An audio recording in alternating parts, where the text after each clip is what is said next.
Hello everyone, नमस्ते। My name is Bhavedeep Patidar. आप सभी का स्वागत करता हूं कक्षा 13 के ऑनलाइन प्लेटफॉर्म पर। दोस्तों, आपको पता है हम लोग electric charge and field 12th physics का चैप्टर नंबर 1 पढ़ रहे हैं। प्रीवियस लेक्चर्स में हमने कूलम्स लॉ और इलेक्ट्रिक फील्ड के बारे में बातें कर ली हैं। अब यहाँ पर हम इलेक्ट्रिक फील्ड के बारे में और डीप नॉलेज गेन करेंगे, जिसमें हम पहले ये सीखेंगे कि इलेक्ट्रिक फील्ड जो होता है उसको रिप्रेजेंट कैसे किया जाता है। तो इलेक्ट्रिक फील्ड को रिप्रेजेंटेशन की जरूरत क्यों पड़ी, पहली बात तो ये है, और उसको किसी मीन्स के थ्रू क्यों रिप्रेजेंट करते हैं। तो समझिए, जैसे हमारे पास ग्रेविटेशनल फील्ड होता है, इलेक्ट्रिक फील्ड होता है, मैग्नेटिक फील्ड होता है, ये सारे फील्ड्स जो है ना, ये एक इनविजिबल चीज है। ये आपको कोई फिजिकल फॉर्म में दिखाई नहीं देती। तो आपको फिर अगर यूज करना है, कहीं पर इसको बताना है, तो फिर आप उसको पिक्टोरियल फॉर्म में रिप्रेजेंट तो करेंगे। तो आपको यहाँ पर कुछ लाइंस के थ्रू, किनके थ्रू, लाइंस के थ्रू, जो इमेजिनरी लाइंस होती है उनके थ्रू यहाँ पर रिप्रेजेंटेशन करना पड़ता है। किसका? इलेक्ट्रिक फील्ड का।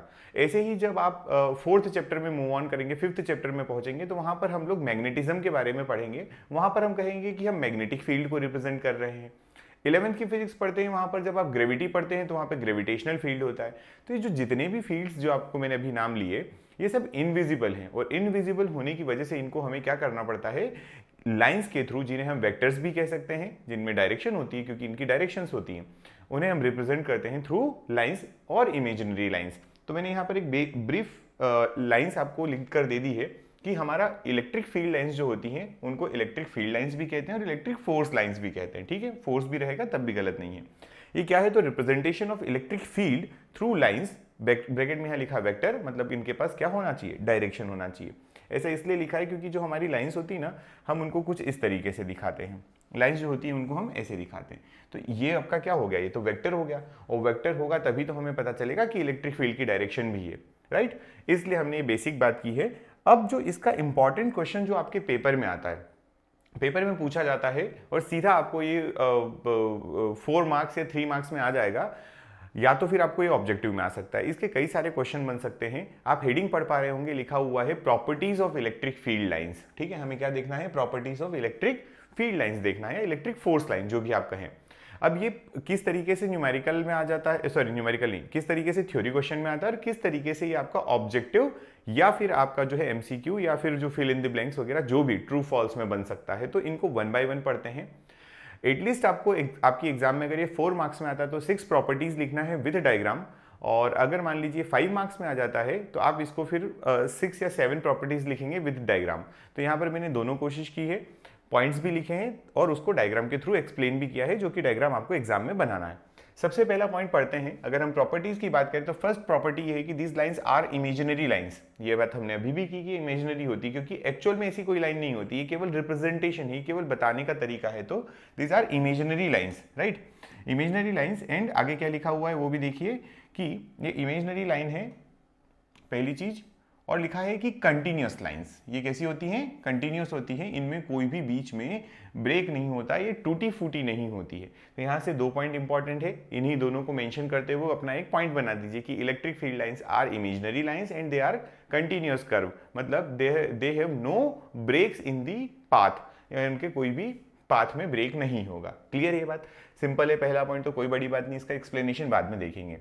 नेक्स्ट है हमारे पास फॉर अ पॉइंट चार्ज। किसके लिए? Point charge. जब हमारे पास कोई एक सिंगल पॉइंट चार्ज होता है तब हमारी इलेक्ट्रिक फील्ड लाइंस जो होती हैं वो कैसी चलती हैं, और उनके बारे में हमने यहाँ पर लिखा हुआ है। आप डायग्राम के थ्रू समझे, फिर हम बात करेंगे। यहाँ पर आप देख पा रहे होंगे हमारे पास पॉजिटिव चार्ज है। क्या है ये? Positive charge. पॉजिटिव चार्ज की बात करें तो पॉजिटिव चार्ज के लिए इलेक्ट्रिक फील्ड, ये जो सब बना हुआ है, ये क्या बना हुआ है, ये इलेक्ट्रिक फील्ड बने हुए हैं। ठीक है, ये हमने रिप्रेजेंट किया हुआ है यहाँ पर इलेक्ट्रिक फील्ड को, ये इलेक्ट्रिक फील्ड बना हुआ है। ये सब क्या है? Electric field. तो आप देख पा रहे होंगे कि एक तो ये कैसे निकल रहे हैं, रेडियली। कैसे जा रही हैं? रेडियली। रेडियली का मतलब क्या होता है? टेंजेंशियली। टेंजेंशियली, सॉरी, रेडियली का मतलब क्या होता है? Perpendicular to surface. रेडियल का मतलब अगर कोई स्फेरिकल शेप है उसमें रेडियल बोला गया, मतलब वो परपेंडिकुलर है। तो परपेंडिकुलर या रेडियल जो आप चाहें, है ना। यहां पर आप ऐसा भी लिख सकते थे, परपेंडिकुलर।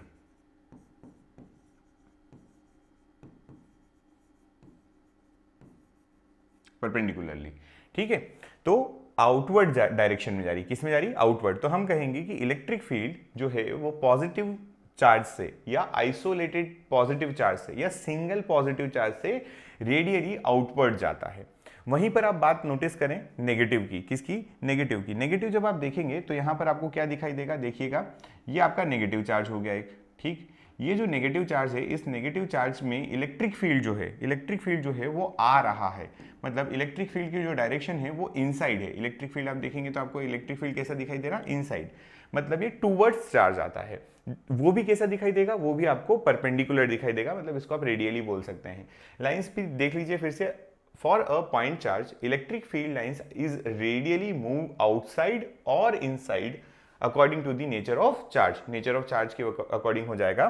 तो क्या यहां से हम लोग समराइज करके लिख सकते हैं इसके आगे, that is for positive charge, for positive charge these lines move radially outward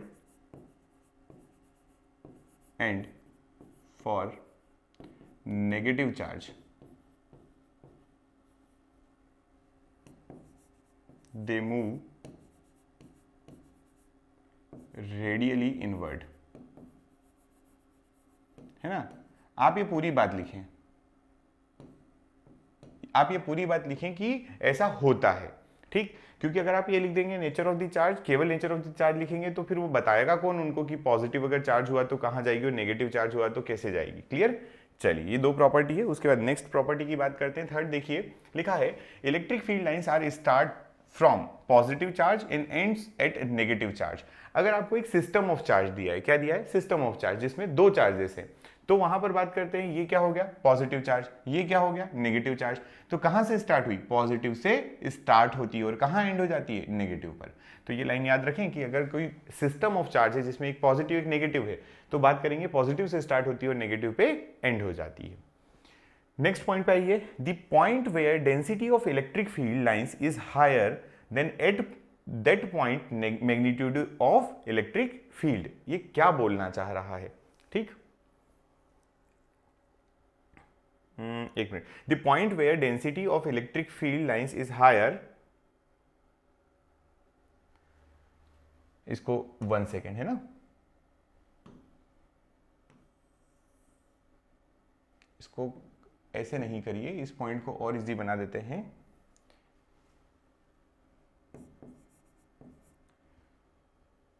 the intensity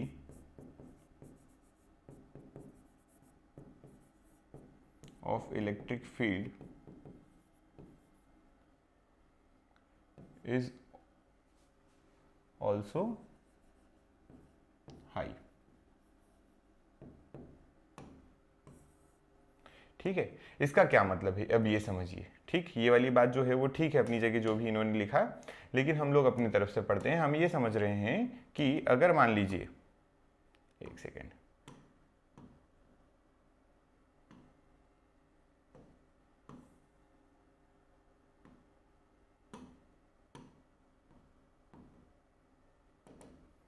है ना, कि अगर आपके पास इलेक्ट्रिक फील्ड को देखें आप, तो इलेक्ट्रिक फील्ड यहां पर ध्यान दीजिए, यहां पर इलेक्ट्रिक फील्ड जो है वो जो लाइंस है वो कितनी दूर में आ रही है, केवल इतनी दूर में, और यहां पर कितनी दूर में आ रही है, इतनी दूर में आ रही है। तो क्या मैं ऐसा बोल सकता हूं कि यहां जो होगा इलेक्ट्रिक फील्ड वो क्या होगा और यहां की इलेक्ट्रिक फील्ड की कंडीशन क्या होगी। तो जैसी डेंसिटी दिखाई दे रही है वैसा ही आंसर है। यहां पर जो है वो स्ट्रॉन्ग इलेक्ट्रिक फील्ड है, यहां कौन है, स्ट्रॉन्ग इलेक्ट्रिक फील्ड, ध्यान रखेंगे ये क्या है, स्ट्रॉन्ग इलेक्ट्रिक फील्ड। और यहां पर इलेक्ट्रिक फील्ड कैसा हो जाएगा, तो यहां पर इलेक्ट्रिक फील्ड हो जाएगा वीक, ठीक है, क्योंकि यहां पर लाइंस जो है वो क्या है, दूर हो गई, डेंसिटी क्या हो गई, कम हो गई। तो यहां पे लिख सकता हूं कि इफ डेंसिटी को ऐसे नहीं लिखें तो ज्यादा बेटर होगा, इफ डेंसिटी इज लेस, ठीक। डेंसिटी अगर कम होगी तो इलेक्ट्रिक फील्ड वीक होगा, और अगर डेंसिटी ज्यादा है तो इलेक्ट्रिक फील्ड हाई होगा या स्ट्रांग होगा, ठीक। चलिए नेक्स्ट पॉइंट पे बात करते हैं। फिफ्थ पॉइंट को देखिए, लिखा है electric field lines does not form close loop. ध्यान रखें, इलेक्ट्रिक फील्ड लाइंस पॉजिटिव से स्टार्ट होके नेगेटिव पे एंड हो गई थी, मतलब ये लूप का फॉर्मेशन नहीं करती हैं। नेक्स्ट पॉइंट पर आइए, if we represent the field lines between unlike charges then it have a nature of being compressed। अगर अनलाइक चार्जेस होते हैं, क्या होते हैं, अनलाइक चार्जेस होते हैं, तो इलेक्ट्रिक फील्ड जो होता है उसका नेचर क्या होता है, या जो आपकी लाइंस जो बनेगी उनका नेचर हो जाता है कि वो कंप्रेस हो जाती हैं। कैसी हो जाती है, कंप्रेस। ठीक, इसका मतलब ये क्या दिखाती हैं, ये अट्रैक्शन को रिप्रेजेंट करती है। वहीं पर अगर हम रिप्रेजेंट करते हैं electric field lines between like charges, तो इनके पास नेचर होता है एक्सपांशन का। ये क्या करती हैं, दूर भागने की कोशिश करती है, और ये किसको दिखाता है, तो ये रिपल्शन को दिखाता है। ये दोनों डायग्राम आपको समझ में आ रहे होंगे। जैसे अनलाइक चार्जेस की अगर हम बात करें तो अनलाइक चार्जेस में दोनों के पास क्या होंगे, एक प्लस और माइनस दोनों पास में आने की कोशिश करेंगे। वहीं जब हम बात करें दोनों लाइक चार्जेस हो जाते हैं, तो पॉजिटिव हो या नेगेटिव हो, डायग्राम यही बनेगा। पॉजिटिव और पॉजिटिव एक दूसरे को क्या करने की कोशिश करेंगे, रिपेल, मतलब ये क्या करेंगे, एक्सटेंड करेंगे, एक्सपांड करेंगे। ये पॉइंट समझ में आया कि अगर दोनों लाइक चार्जेस हैं तो दोनों एक दूसरे को अट्रैक्ट करते हैं, जिसकी वजह से ये जो कंप्रेस हो जाता है शेप। और यहाँ पर देखें अगर लाइक चार्जेस हैं तो दोनों एक दूसरे को रिपेल करते हैं, और शेप जो होगा वो एक्सटेंड कर जाएगा, एक्सपांड कर जाएगा, राइट। चलिए नेक्स्ट पॉइंट पर आते हैं। 7th पॉइंट देखिए, लिखा है two electric field lines can not intersect each other. अब बहुत इंपॉर्टेंट पॉइंट, दो इलेक्ट्रिक फील्ड लाइंस जो होती हैं, या जो इलेक्ट्रिक फील्ड लाइंस जो बनाते हैं, वो कभी भी एक दूसरे को इंटरसेक्ट नहीं करती है। उसका रीजन है why, because at intersecting point there is always a direction of electric field that cannot be possible. There is always a two direction of electric field. एक इलेक्ट्रिक फील्ड की एक जगह पे कितनी डायरेक्शन आ रही है, दो, जो कि पॉसिबल नहीं है। अब ये मैं आपको अगले पॉइंट में समझाऊंगा कि ऐसा क्यों है, और इन्होंने इसके रीजन भी लिखा हुआ है कि according to law of principle of superposition या law of superposition only one direction of electric field can be possible. अब जरा ध्यान से देखते हैं, ये वाली जो चीज आपने पढ़ी उसको आपको सेकेंड डायग्राम में मैं समझाता हूं। हम क्या बोलते हैं कि whenever there is a electric field lines drawn at any point if you draw a tangent, क्या कर देते हो, अगर आपने यहां पर किसी भी पॉइंट पर क्या ड्रॉ कर दिया, टेंजेंट ड्रॉ कर दिया। ध्यान से देखिएगा, ये आपने क्या किया था, यहां पर टेंजेंट ड्रॉ किया था। तो अगर आपने इलेक्ट्रिक फील्ड कि ये जो लाइन, इलेक्ट्रिक फील्ड जो बना होता है, उसके किसी भी पॉइंट पर अगर आपने टेंजेंट ड्रॉ किया तो उस पॉइंट पे इलेक्ट्रिक फील्ड की डायरेक्शन मिल जाती है। फिर से ये क्या है, डार्क लाइन जो आपको सॉलिड लाइन दिखाई दे रही है, क्या है, ये इलेक्ट्रिक फील्ड का शेप है, या इलेक्ट्रिक फील्ड जा रहा है। फॉर एग्जाम्पल ये इलेक्ट्रिक फील्ड जा रहा है, ठीक। हमने कोई एक पॉइंट उठाया, उस पॉइंट पर हमने टेंजेंट ड्रॉ कर दिया। क्या कर दिया, टेंजेंट ड्रॉ। अब टेंजेंट ड्रॉ किया तो क्या हुआ, ये जो डायरेक्शन आई ये इलेक्ट्रिक फील्ड की डायरेक्शन आ गई। किसकी डायरेक्शन आ गई, इलेक्ट्रिक फील्ड की। तो याद रखना कि the tangent drawn on any point on the electric field lines gives us the direction of electric field। ठीक, लिखा हुआ है if we draw a tangent at any point of the electric field it represents the direction of electric field। जैसे हमने एक और point consider कर लीजिए, मान लीजिए ये पॉइंट यहाँ पर है, ठीक। अब इस पॉइंट पे आप टेंजेंट ड्रॉ करने की कोशिश करें। अगर यहाँ टेंजेंट ड्रॉ करने की कोशिश करोगे तो टेंजेंट कैसा जाएगा, ये रहा आपका टेंजेंट, ठीक, ये आपका टेंजेंट हो गया। तो ये क्या रिप्रेजेंट कर रहा है, ये रिप्रेजेंट कर रहा है कि इस पॉइंट पे इलेक्ट्रिक फील्ड इधर जा रहा है। ये पॉइंट पे किधर जा रहा था, इधर। तो ये इलेक्ट्रिक फील्ड की डायरेक्शन दिखा दिया। ये बात समझ में आती। अब मान लीजिए इस ऊपर वाले पॉइंट को फिर से कवर अप करते हैं। कैसे, उन्होंने कहा कि हमारे पास दो लाइन कभी भी इंटरसेक्ट नहीं करना चाहिए, पर कर गई। फॉर एग्जाम्पल कि इलेक्ट्रिक फील्ड लाइन दोनों एक दूसरे को इंटरसेक्ट नहीं करना चाहिए, पर कर गई। तो यहां देखो जरा ध्यान से, इस पॉइंट पर अगर आप कंसिडर करोगे तो एक इलेक्ट्रिक फील्ड की डायरेक्शन ये चली गई, और इसी पॉइंट पे अगर टेंजेंट ड्रॉ करोगे तो इलेक्ट्रिक फील्ड जो होगा वो यहां भी चलेगा। एक सेकेंड, है ना, इलेक्ट्रिक फील्ड जो है वो यहां भी चलेगा आपका ये। तो आप एक ही पॉइंट पर इलेक्ट्रिक फील्ड की दो डायरेक्शन दिखाने की कोशिश कर रहे हैं, विच इज नॉट पॉसिबल। तो ये वो समझाने की कोशिश कर रहे हैं कि किसी भी पॉइंट पे इलेक्ट्रिक फील्ड की दो डायरेक्शन नहीं हो सकती है, राइट। ये दोनों पॉइंट एक दूसरे से मैच करते हैं। पहले 9th को पढ़ें, फिर आप 7th को पढ़ेंगे तो आपको ज़्यादा अच्छे से ये क्लियर होगा, ठीक है। ये बात, अब आपके पास टोटल अपने जो देखा उसमें कौन कौन सी प्रॉपर्टीज देखी, तो आपने कहा कि इलेक्ट्रिक फील्ड लाइंस जो होती हैं वो इमेजिनरी और कंटिन्यूस कर्व होती हैं। इमेजिनरी लाइंस होती है, कंटिन्यूस कर्व होती है, ब्रेक नहीं होता। दूसरा बोला कि पॉइंट चार्जेस अगर अपन लेते हैं तो पॉजिटिव के लिए इलेक्ट्रिक फील्ड जो होता है वो आउटवर्ड डायरेक्शन में जाता है, रेडियली आउटवर्ड डायरेक्शन में जाता है, और नेगेटिव जो आपका चार्ज होता है उसके लिए इलेक्ट्रिक फील्ड जो होता है रेडियली इन्वर्ट आता है, परपेंडिकुलरली इन्वर्ट आता है। ये आपने बता दिया। फिर उसके बाद बात करें हम लोग, तो हमारे पास है कि अगर कोई मान लीजिए आपके पास सिस्टम ऑफ चार्ज है जिसमें दो चार्जेस अलग अलग दिखाए गए हैं, तो वहां पर पॉजिटिव से नेगेटिव की तरफ चलेगी। किधर चलेगी, पॉजिटिव से नेगेटिव। तो याद रखना, starts from positive, ends on negative. हम यहाँ पे बोल भी सकते हैं दे starts from positive charge and ends on negative charge. ठीक है, ये बात पॉजिटिव से शुरू होती है, नेगेटिव पे एंड होती है। देन हमने बताया कि जहां पर डेंसिटी ज्यादा होगी वहां पर इलेक्ट्रिक फील्ड स्ट्रांग होगा, जहां पर डेंसिटी कम वहां पर इलेक्ट्रिक फील्ड वीक हो जाएगा। देन हमने बताया नेक्स्ट पॉइंट में कि इलेक्ट्रिक फील्ड लाइंस जो होती हैं दे नेवर फॉर्म लूप, ये कभी भी लूप का फॉर्मेशन नहीं करती हैं। फिर अगर दोनों आपके पास पॉजिटिव या नेगेटिव मतलब अनलाइक चार्जेस हैं, they will form a loop, जहां पर हमारे लूप नहीं बनाएंगी। अगर ये पॉजिटिव और नेगेटिव आपके पास है तो ये पॉजिटिव से स्टार्ट होती है, नेगेटिव पे एंड होती हैं और इन दोनों के बीच में अट्रैक्शन का नेचर होता है, इसलिए ये कॉन्ट्रैक्ट हो जाती हैं। अगर दोनों पॉजिटिव या दोनों नेगेटिव आ जाते हैं मतलब लाइक चार्जेस आ जाते हैं तो दोनों एक दूसरे को रिपेल करेंगे, इलेक्ट्रिक फील्ड जो होगा वो एक्सपांड करेगा, मतलब यहाँ पे रिपल्शन हो रहा है। देन उसके बाद आपने बताया कि आपकी जो दो कभी भी एक पॉइंट पर मतलब ये आपकी लाइंस जो होती कभी इंटरसेक्ट नहीं कर सकती है क्योंकि एक पॉइंट पर दो अलग अलग डायरेक्शन पॉसिबल नहीं है। फिर आपने बताया कि किसी भी लाइन पर अगर हम कोई पॉइंट पर इलेक्ट्रिक फील्ड लाइन पर कोई पॉइंट पर टेंजेंट ड्रॉ कर देते हैं तो that tangent, the direction of that tangent is the direction of the electric field line या इलेक्ट्रिक फील्ड।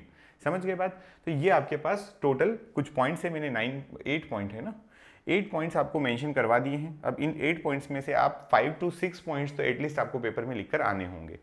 चलिए आगे बात करते हैं। नेक्स्ट एक पॉइंट है जो कि इंपॉर्टेंट पॉइंट है, एनसीईआरटी का भी है कि ये कंटिन्यूस कर्व क्यों होती है। ठीक है, ये कंटिन्यूस कर्व क्यों होती है, ये इनमें ब्रेक्स क्यों नहीं होते हैं। अगर आपसे कोई पूछ ले कि why electric field lines are continuous curve without any break, तो इसका आंसर क्या है वो समझिएगा। इसका आंसर ये है कि जो आपका इलेक्ट्रोस्टैटिक फील्ड होता है या इलेक्ट्रिक फील्ड जो होता है या जो लाइन होती है ये इसलिए कंटिन्यूस कर्व होती है क्योंकि जब आप किसी एक पॉजिटिव चार्ज को, किसको, यूनिट पॉजिटिव टेस्ट चार्ज को अगर मान लीजिए इसके पास में लेकर गए, ठीक है, इसके पास में लेकर जा रहे हैं तो क्या होगा, इस पे कंटिन्यूसली एक फोर्स काम कर रहा होगा, बोलिए। और अगर फोर्स काम कर रहा होगा तो क्या काम करेगा, साथ में इलेक्ट्रिक फील्ड भी काम करेगा। अगर फोर्स होगा तो इलेक्ट्रिक फील्ड भी होगा ही होगा। जब आप इसको पास में लेकर जाएंगे तो कंटिन्यूसली एक इसके ऊपर फोर्स लगता रहता है जिसकी वजह से इलेक्ट्रिक फील्ड आता है और वो इस वजह से इलेक्ट्रिक फील्ड को रिप्रेजेंट करते समय हम कोई ब्रेक नहीं देते हैं या उसमें कोई गैप नहीं बनाते, पहली चीज। दूसरा, ये जो चार्ज है पॉजिटिव चार्ज, ये कभी भी जंप नहीं कर सकता। मतलब यहां से यहां अगर इस पॉइंट पे इसको जाना है तो ये कहीं से जंप करके यहां डायरेक्ट नहीं आएगा, मतलब इसको एक पाथ को फॉलो करना ही पड़ता है। अगर ये पाथ को फॉलो करेगा तो वो कंटिन्यूस पाथ होगा और कंटिन्यूस पाथ होने की वजह से ये जो लाइंस होती हैं हमेशा कंटिन्यूस कर्व होती है। पढ़ लेते हैं। An electrostatic field lines, electric field line is a continuous curve because it represents the direction of motion of unit positive charge which experience of continuous force in an electrostatic field. It cannot have sudden breaks because the charge move continuously and cannot jump from one point to other point। ये आप बता सकते हैं सीधा कि ये जो है एक यूनिट पॉजिटिव टेस्ट चार्ज को जब आप पास में लेकर जाते हैं तो वो कंटिन्यूस एक फोर्स फील करता है जिसमें कोई भी ब्रेक्स नहीं आ सकते हैं। और अगर आप देखें तो कोई भी चार्ज जो होता है वो जंप नहीं करता है, इस वजह से भी आप आंसर कर सकते हैं कि इसमें जो है ब्रेक नहीं आते हैं, ये कंटिन्यूस कर्व होता है। ये आंसर याद रखें, ठीक। चलिए अब हमारे पास एक पॉइंट आता है जिसमें हम पढ़ेंगे इलेक्ट्रिक फील्ड। अभी आपने प्रीवियस लेक्चर में क्या देखा कि electric field due to a point charge, electric field due to multiple charges, ये आपने दोनों पढ़ लिया। Electric field due to point charge, electric field due to multiple charges, वो आप पढ़ चुके हैं। अब हमारे पास आता है electric field intensity due to a continuous charge distribution. पढ़ के देखिए, हेडिंग लिखा है electric field intensity due to a continuous charge distribution. क्या ऐसा लग रहा है थोड़ा सिमिलर चीजें हमने फोर्स में भी पढ़ी थी, है ना। आप देखें प्रीवियस लेक्चर में हम लोगों ने डेरिवेशन किया था जिसमें हमने कुछ ऐसा ही डायग्राम लिया था और हमने कहा था कि भाई साहब ये जो है ये DQ सेक्शन है। ये कौन सा है, ये DQ सेक्शन है। यहाँ पर DQ चार्ज होंगे। टोटल चार्ज हमने यहाँ पर कितने दिए थे, हमने यहाँ पर Q चार्ज दिए थे। अगर आपको याद होगा अच्छे से तो यहाँ पर आप सभी जगह अंदर क्या बनाते थे, ये आपका पॉजिटिव था अंदर पूरा, और एक छोटा सा सेक्शन आप ले लेते DQ और उसको आप यहाँ पर कोई एक चार्ज रखकर, है ना, यहाँ पर आप एक कोई चार्ज रख देते थे Q और उस पर फोर्स निकालते थे। और आप लोगों ने ये दोनों की डिस्टेंस जो बताई थी वो बताई थी L प्लस D हो जाएगी यहाँ से यहाँ तक की। और आपने बोला कि हमारा ये जो छोटा सा DQ चार्ज है, इस DQ चार्ज को हम कितनी डिस्टेंस पे लेते हैं, तो हम लेते हैं इसको dx डिस्टेंस पर। कितने पर, dx। और यहाँ से आपने लेमडा निकाला था, lambda is DQ by dx, lambda is D Q by D x. और फिर आपने यहाँ से कहा कि अगर मुझे डी क्यू चाहिए तो D Q is lambda times of D x, और फिर आप इसको पूरा सॉल्व करते हैं थ्रू इंटीग्रेशन। इंटीग्रेशन करने के बाद आपके पास जो फोर्स आता था, फोर्स किसकी वजह से, due to continuous continuous charge, due to continuous charge, कितना आया था वो फोर्स, तो अगर आपको याद होगा अच्छे से तो आपने याद किया था कि के क्यू बाई डिस्टेंस इधर का d plus L into L plus D, ये आपका फोर्स का फॉर्मूला होता है। किसका होता है, फोर्स का। हालांकि हम लोग अभी क्या पढ़ रहे हैं, अभी हम लोग इलेक्ट्रिक फील्ड पढ़ रहे हैं, लेकिन मैंने यहाँ पे फोर्स का फॉर्मूला क्यों बताया उसका मैं रीजन बताता हूँ। देखिए, जब हमारा ट्रिक है ना, ट्रिक इसकी क्या है याद रखने की, जब हमारा फोर्स जो है वो होता था फोर्स इक्वल्स टू के Q1 Q2 divided by r square, तब हमारा जो कंटिन्यूस मास की वजह से कंटिन्यूस चार्ज की वजह से फोर्स आया वो कितना आया, तो वो आया के क्यू इंटू क्यू, अगर यहाँ छोटा क्यू है तो डिवाइडेड बाई डिस्टेंस कौन सी, डी प्लस एल वाली डिस्टेंस का है ना मल्टीप्लाई, बस क्लियर। अब अगर मान लीजिए यहाँ पर मेरे पास electric field due to point charge है तो वो कितना होता है, वो आप सभी जानते हैं के क्यू बाई आर स्क्वायर होता है। तो इसको अगर मैं किसी कंटिन्यूस या डिस्ट्रीब्यूटेड मास चार्ज के लिए लिखूं तो डिस्ट्रीब्यूटेड चार्ज के लिए मैं क्या लिख पाऊंगा, के क्यू डिवाइडेड बाई अगेन नीचे क्या हो जाएगा, डी प्लस एल हो जाएगा। समझ पाए बात, बड़ा आसान सा है। यहाँ पर आपको जो वैल्यू दी थी वो आपने लिख दी, यहाँ पर आपको जो वैल्यू दी वो आपने लिख दी है, ठीक है। तो हम बस यही चीज़ यहाँ पर लिखेंगे, मैं पूरा डेरिवेशन सॉल्व नहीं कर रहा हूँ, मैं यहाँ कुछ चीज़ें मेंशन कर रहा हूँ, जैसे कि ये क्या है, तो ये हमारे लिए है dx, ये क्या है हमारे लिए dx है, ठीक, ये हमारे लिए हो गया dx। ये वाली डिस्टेंस की अगर अपन बात करें यहाँ से लगाकर तो ये हो गई l plus D, total distance जो होगी वो कितनी हो जाएगी, l प्लस डी हो जाएगी, ये हो गई l प्लस डी। टोटल इस पर कितने चार्ज थे ये आपने क्या बताया, यहाँ पर आपके पास ये प्लस प्लस प्लस प्लस दिए हुए हैं, है ना, ये प्लस है, इसको आप कहेंगे कि ये हमारा क्या हो गया, चार्ज हो गया Q, ये क्या हो गया, Q चार्ज हो गया। टोटल चार्ज की अगर अपन बात करें Q हो गया। और यहाँ पर कितना चार्ज हो गया, तो ये जो है ये छोटा सा सेक्शन जो आपके पास है, यहाँ पर कितना चार्ज है, तो आप यहाँ से बोल सकते हो कि ये डी क्यू चार्ज है। ये कितना है, यहाँ पे जो आप कंसीडर करेंगे उसको आप कंसीडर करेंगे डी क्यू। तो इसकी वजह से ये जो आपका पॉइंट आया, इसकी वजह से मैं अगर इलेक्ट्रिक फील्ड लिखूं, इलेक्ट्रिक फील्ड किसकी वजह से, तो हमने कहा electric field due to continuous mass, ये लिखा था ना, है ना, कंटिन्यूअस मास नहीं चार्ज, मैं बार बार मास बोल रहा हूं क्योंकि वो आ जाता है ऐसा, बट ठीक है। के कितना चार्ज है total, Q divided by distance कितनी है D, और ये वाली डिस्टेंस कितनी है L प्लस डी, इन दोनों को मल्टीप्लाई कर दीजिए, आंसर आ जाएगा। और यही आपका फाइनल आंसर भी है। आपको इसको अलग से डेरिवेशन अगर करना है तो आप जैसा हमने फोर्स का डेरिवेशन किया है वैसे आप इंटीग्रेशन की मदद लेकर कर सकते हैं। मैं यहाँ पे डेरिवेशन पूरा नहीं करवा रहा हूँ, फाइनल आंसर मैंने आपको दे दिया, इसीलिए मैंने फोर्स का पढ़ा दिया था, ठीक है। चलिए, अब हमारे पास एक नई चीज आती है, ये एक और चीज है, इसको समझते हैं। यहाँ पर क्या है, अभी कैसा था, आपको एक लीनियर रॉड दे दी थी, क्या दे दिया था, लीनियर रॉड दे दी थी, मतलब आपके पास स्ट्रेट रॉड थी जिससे आपको निकालना था electric field. Continuous distribution of charge है जरूर, लेकिन इस बार आपको रॉड ना देकर इस बार आपको रिंग दे दी गई है। जरा ध्यान से देखिए, लिखा हुआ है electric field due to a uniform charged ring at a point on the axis of the ring, है ना, हमसे बोल रहा है at the point of axis of the ring पे निकालना है। ये मैंने पूरा इसका लेखा जोखा लिख दिया है, बट मैं आपको इसका डायग्राम बताना चाहता हूँ। अब इसका डायग्राम समझना ध्यान से, ठीक है, एक मिनट, है ना, अगर इसको ऐसा किया, ठीक है, ये काम नहीं करेगा, 1 सेकेंड।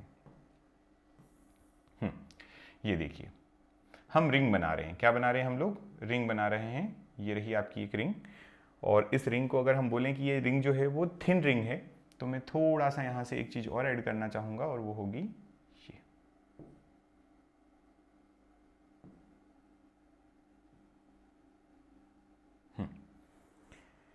करेक्ट, देखो अब ये जो है ना, ये थोड़ी सी थिन है, मतलब अपन को समझ में तो नहीं आएगा अभी यहाँ से, लेकिन फिर भी हम बोल सकते हैं कि ये जो है ये कैसी है, थिन है।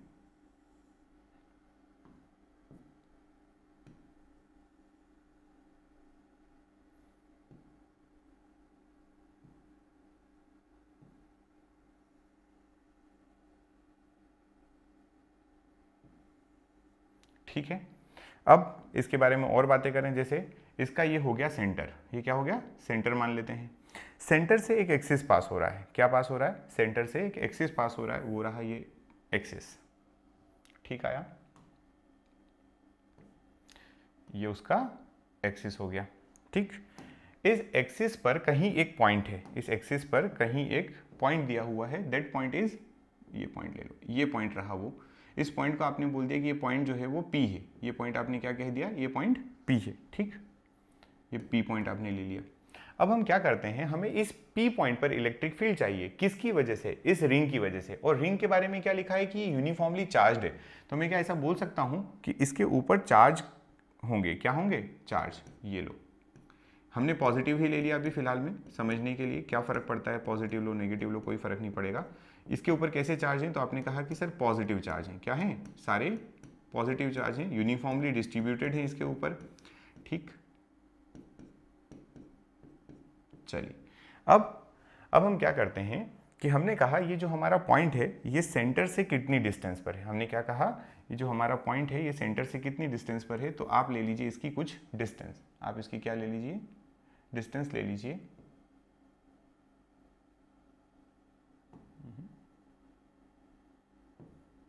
ठीक, ये डिस्टेंस कितनी होगी, तो ये डिस्टेंस को आप यहाँ पर लिख दीजिए, मान लीजिए x डिस्टेंस है, ये कितनी है, ये वाली डिस्टेंस जो है ये x डिस्टेंस। ठीक, हमसे जो पूछा गया है कि point on the axis of the ring, तो अब आपको कोई बोले तो आप बता देना कि वो जो पॉइंट है वो कितनी डिस्टेंस पर है रिंग से, तो x डिस्टेंस पर है। हम क्या करेंगे, अब देखो यहाँ पर भी चार्ज का क्या है, डिस्ट्रीब्यूशन है, यहाँ पर भी चार्ज का क्या हो रहा है, डिस्ट्रीब्यूशन हो रहा है, तो डायरेक्टली तो आंसर निकलेगा नहीं, तो हमें यहाँ पर भी इंटीग्रेशन की मदद लेना पड़ेगी। अब इंटीग्रेशन की मदद लोगे तो आप क्या करो, एक छोटा सा सेक्शन ऑफ एलिमेंट यहाँ पर कंसिडर कर लो, छोटा सा एलिमेंट यहाँ पर कंसिडर कर लिया। ठीक, इस एलिमेंट पे कितने चार्ज होंगे, तो क्या मैं बोल सकता हूँ कि इस एलिमेंट पर चार्ज होगा dq, कितना चार्ज होगा, dq चार्ज होगा। अब इस dq की वजह से इस पॉइंट P पर कितना चार्ज आएगा, उसके पहले हम यहाँ पर एक चीज़ और बना दें कि ये जो डिस्टेंस है, ये वाली डिस्टेंस, ये आप बोल दीजिए इसकी रेडियस a। हमने यहाँ कहीं लिखा होगा, ये लिखा है non conducting ring of radius a। ठीक, तो हमने इसकी रेडियस कितनी ले ली, a ले ली। अब भाई साहब इस dq की वजह से P पॉइंट पर इलेक्ट्रिक फील्ड निकालना है, तो क्या बोलूँगा मैं, dq की वजह से P पॉइंट पर इलेक्ट्रिक फील्ड ये रहा, कुछ इस तरीके से ये लाइन आएगी यहाँ पर dq की वजह से। तो इस लाइन को आप क्या बोलेंगे कि ये जो है ये x था, ये a था, तो ये जो है आपका ये r हो गया, क्या हो गया, r। इस डिस्टेंस को आपने क्या ले लिया, इस डिस्टेंस को आपने ले लिया r। क्या होगा, ये प्लस है, यहाँ पर भी पॉइंट पे आप क्या रखेंगे, +1 रख देंगे कूलम। ये मैं आपको थोड़ी देर में समझाता हूँ कि +1 कूलम क्यों रखते हैं कहीं पर भी।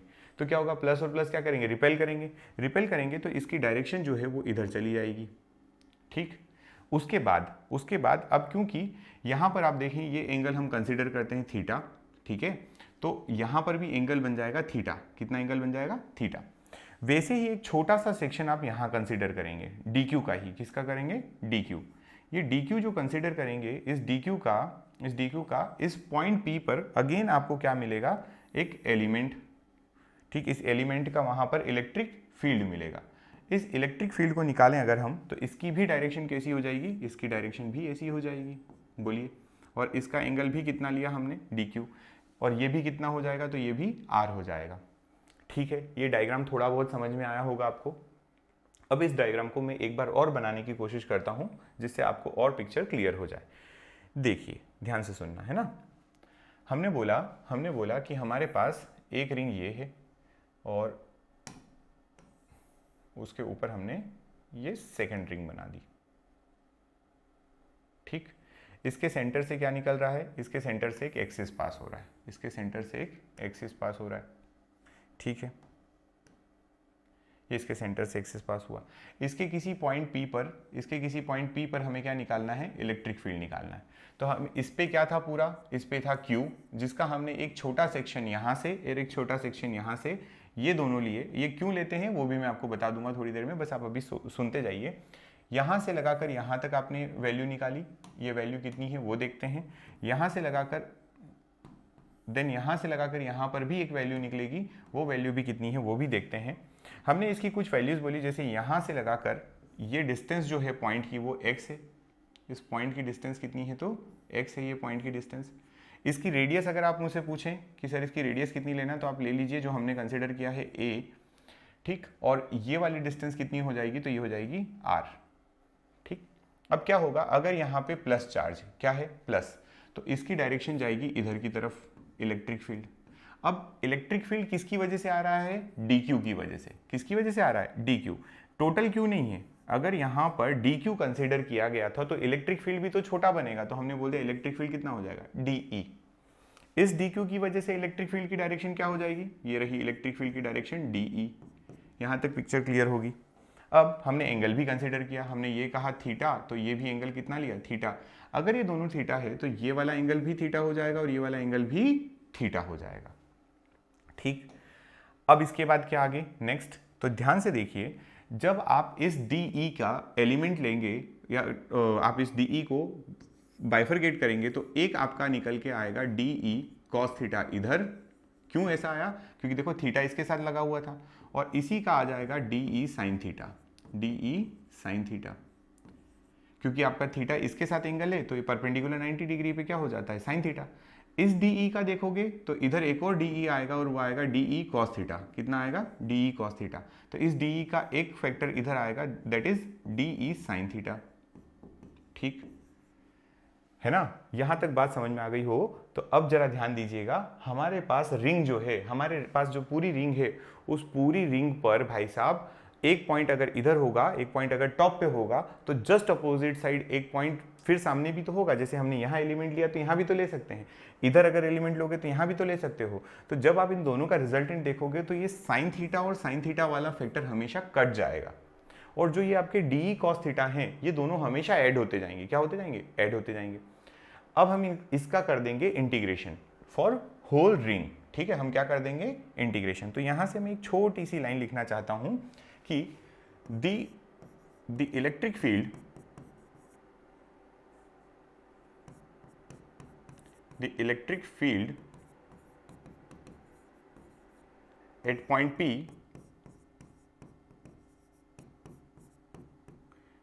Due to element of ring is DE which is equals to कितना हो जाएगा, तो ये हो जाएगा हमारा DE cos थीटा। कितना हो जाएगा, DE cos थीटा। क्यों DE cos थीटा, ये भी समझते जाइए साथ में। DE cos थीटा इसलिए क्योंकि आपके पास यहाँ जो है आपके पास DE डायरेक्ट नहीं आ रहा है, DE cos थीटा आएगा, क्योंकि आपके इसका एंगल के दो कंपोनेंट बन रहे हैं। इस DE के क्या बन रहे हैं, दो कंपोनेंट, इस DE के भी दो कंपोनेंट बन रहे हैं, तो DE cos थीटा आएगा, ठीक। अब 2DE cos थीटा क्यों नहीं लिखा यहाँ पे, DE cos थीटा क्यों लिखा, क्योंकि भाई साहब हम लोगों को एक एलिमेंट का चाहिए, दोनों का एक साथ नहीं चाहिए। वो तो हमने कैंसिल आउट करना था, इसलिए हमने दो एलिमेंट लेके समझा, हमें केवल एक एलिमेंट चाहिए, ठीक। यहाँ तक बात। चलिए एक और चीज यहां से मेंशन कर लीजिए साथ में। क्या मैं यहां से ऐसा बोल सकता हूं, फ्रॉम डायग्राम देखिए जरा, अगर मुझे R निकालना है, क्या निकालना है, R निकालना है, तो क्या मैं R स्क्वायर बराबर x square plus a square लिख सकता हूं। शायद ये बात आप सभी समझ जाओगे। ये निकालना है तो ये मतलब ये वाली लेंथ और ये वाली, तो ये कितनी है, x है, ये कितनी है, x, और ये कितनी है, ये a है, ठीक। तो आपका आंसर आ जाएगा। कितना आएगा, तो यहाँ से मैं कह रहा हूँ, मैं आपको निकाल के तो बता चुका हूँ, अब कितना आएगा, तो R स्क्वायर बराबर x square plus a square हो जाएगा। तो यहाँ से R बराबर हो जाएगा √x square plus a square. अच्छा एक और बात बताइए, अगर मैं यहाँ से cos थीटा लिख दूँ, क्या लिख दूँ, cos थीटा। cos थीटा क्यों निकाल रहा हूं, क्योंकि यहाँ आप जानते हैं यहाँ cos थीटा आया। तो cos थीटा क्या होता है, परपेंडिकुलर बाई हाइपोटेनियस। परपेंडिकुलर क्या होगा, इस थीटा का परपेंडिकुलर ये है which is radius of the ring divided by hypotenuse क्या है, r, और r की वैल्यू अभी आपने निकाली कितनी होती है, तो x square plus a square होती है, x square plus a square इसकी वैल्यू, ठीक है। तो ये दो चीजें ध्यान रखें। अब इसके बाद हम लोग यहां से आगे बढ़ेंगे।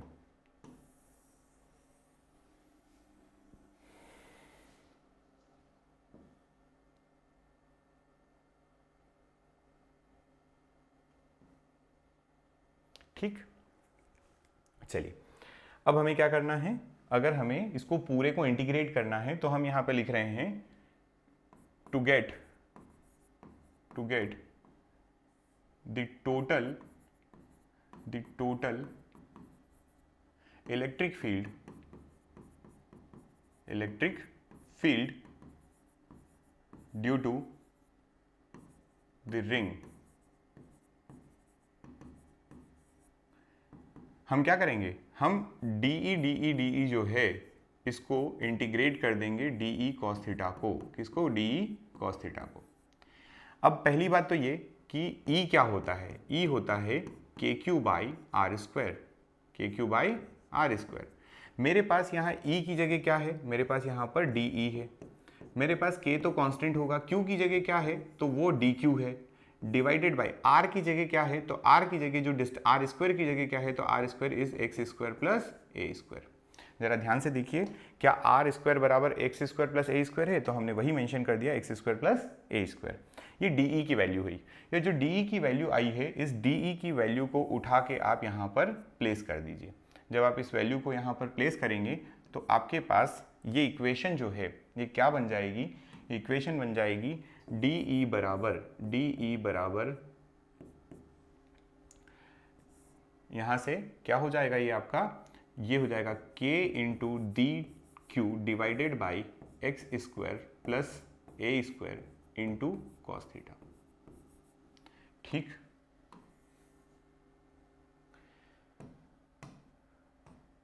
है ना, ये हमारा क्या हो गया, ये अभी फिलहाल में हमारी एक इक्वेशन आई। अब cos थीटा की वैल्यू भी तो आपने निकाली थी, cos थीटा की जो वैल्यू निकाली थी ये cos theta a by x square plus a square root में ये यहाँ पर प्लेस कर दीजिए। तो क्या यहाँ से बोला जा सकता है कि डी ई बराबर integration of k into d q divided by x square plus a square into a divided by root over x square plus a square. ठीक है ना। अब अच्छा ए नहीं आएगा यार, परपेंडिकुलर बाई हाइपोटेनस नहीं होता है, वो बेस बाई हाइपोटेनस होता है। कॉस क्या होता है, कॉस होता है बेस बाई हाइपोटेनस।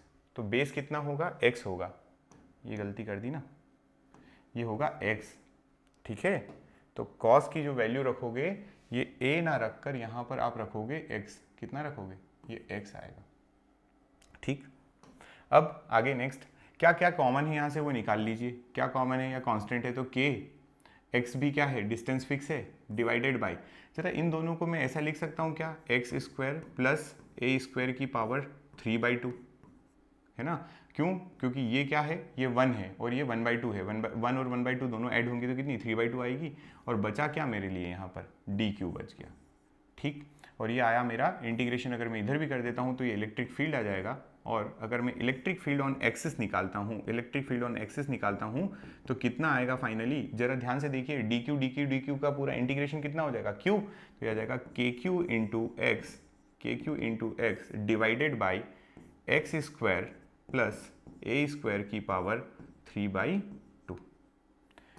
ठीक, ये वो एक्सप्रेशन है जो हमें चाहिए था, किसके लिए, हमारे पास अगर एक कंटिन्यूस डिस्ट्रीब्यूटेड रिंग दे दी गई है चार्ज की, तो उसके एक्सियल पॉइंट पर कहीं पर अगर कोई पॉइंट रखा हुआ है तो वहां पर इलेक्ट्रिक फील्ड कितना आता है, तो आता है के Q x divided by x square plus a square. ठीक है, ये बात यहां तक समझ में आया। अब क्या होता है कि जनरली हम यहाँ पर ना मान लेते हैं कि ये जो रेडियस ऑफ द लूप है या रेडियस ऑफ द रिंग है वो बहुत छोटी है, रेडियस ऑफ द रिंग जो है वो क्या है, बहुत छोटी है, और आपका जो है ये पॉइंट, तो ए क्या हो जाएगा, छोटा हो जाएगा। ए को नेग्लेक्ट कर दोगे तो ए के नेग्लेक्ट करने पे बचेगा एक्स स्क्वायर की पावर 3/2, फिर 2 से 2 कैंसिल आउट हो जाएगा तो एक्स क्यूब बचेगा, तो एक्स से एक्स कैंसिल आउट हो जाएगा। ठीक है, ये बात, ये इस तरीके से भी यहाँ पर किया जा सकता है, वो पॉइंट चार्ज के लिए कंडीशन होती है, बट हाँ होती जरूर है। ठीक, ये अपना आंसर है किसके लिए, एक्सिस पे अगर कोई पॉइंट है, पॉइंट कहाँ है, एक्सिस पे है, उसको अपन ये भी लिख सकते हैं पॉइंट पी पे निकाला हमने। ठीक, इसको एक्सप्रेशन को आप याद रखें, ये काम का है, बड़े काम का है ये। ठीक, चलिए आगे बढ़ते हैं। नेक्स्ट हमारा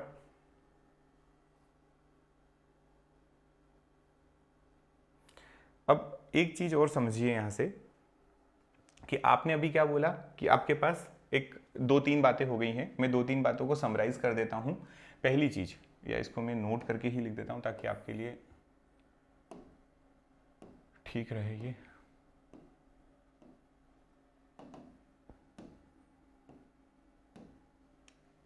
ये आपका नोट है, कंफ्यूज नहीं होना है ना, इसलिए मैं लिख रहा हूँ बस, क्योंकि इलेक्ट्रिक फील्ड का ये वाला फंडा जो है ना, 2-3 चीज़ें जो भी पढ़ाई आपको, ये सब अपने आप में इंपॉर्टेंट है। पहला नोट, अगर आपको इलेक्ट्रिक फील्ड चाहिए due to a point charge, due to a point charge,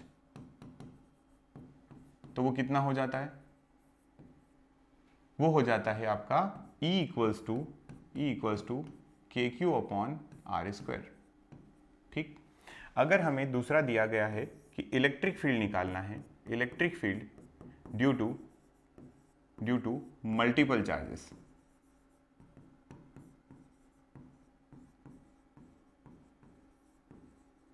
तो हम क्या लिखते हैं? हम लिखते हैं इलेक्ट्रिक फील्ड, और इसको आप सुपरपोजिशन के प्रिंसिपल से वेक्टर फॉर्म में लिखते हैं, बराबर कितना? तो के Q I divided by are आई का स्क्वायर इंटू आर आई का कैप लगा सकते हैं। अच्छा 1-2 नहीं लिखें तो, अगर अदरवाइज लिख भी सकते हैं, प्लस के क्यू 2 डिवाइडेड बाई आर आई लिख दिया मैंने ना, 1-1 लिख सकते हैं, यहाँ पे 1 लिख दो, ये भी 1 लिख दो, ये भी 1 लिख दो, R2 का स्क्वायर इंटू R2 का cap and so on. Multiple charges है तो इस तरीके से लिख सकते हैं। ठीक, तीसरा हमने अभी क्या पढ़ा आज, कि अगर इलेक्ट्रिक फील्ड निकालना है, क्या निकालना है? Electric field due to continuous charge distribution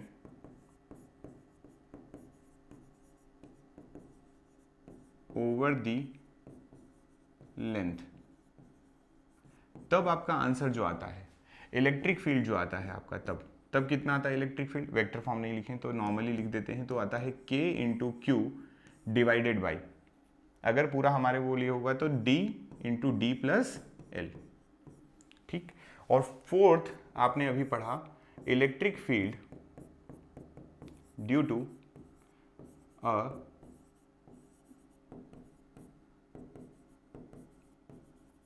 distributed charged ring on any point। ये बात मैं क्यों लिख रहा हूँ? लोकेटेड, उसलिए कि आपके पेपर में अगर क्वेश्चन आएगा तो आप उसको उस तरीके से समझें, located on the point, located on the axis. Electric field आता है K into Q into x divided by x square plus a square की पावर 3/2। ठीक, ये आपके जो फॉर्मूलेज हैं ये काफ़ी इंपॉर्टेंट है, इनको आपको याद रखना है। ठीक, दोबारा लिखने के पीछे पर्पस क्या है? यही पर्पस है कि आप इनको याद रखें, ये फॉर्मूले ऐसे आते हैं। ठीक है, तो आपका ये इलेक्ट्रिक फील्ड के जितने डेरिवेशंस वगैरह हो सकते हैं, जितनी चीज़ें हैं, मैंने आपको प्रीवियस दोनों लेक्चर में, इस वाले में और इससे पहले वाले में, इलेक्ट्रिक फील्ड की पूरी स्टोरी समझा दी है।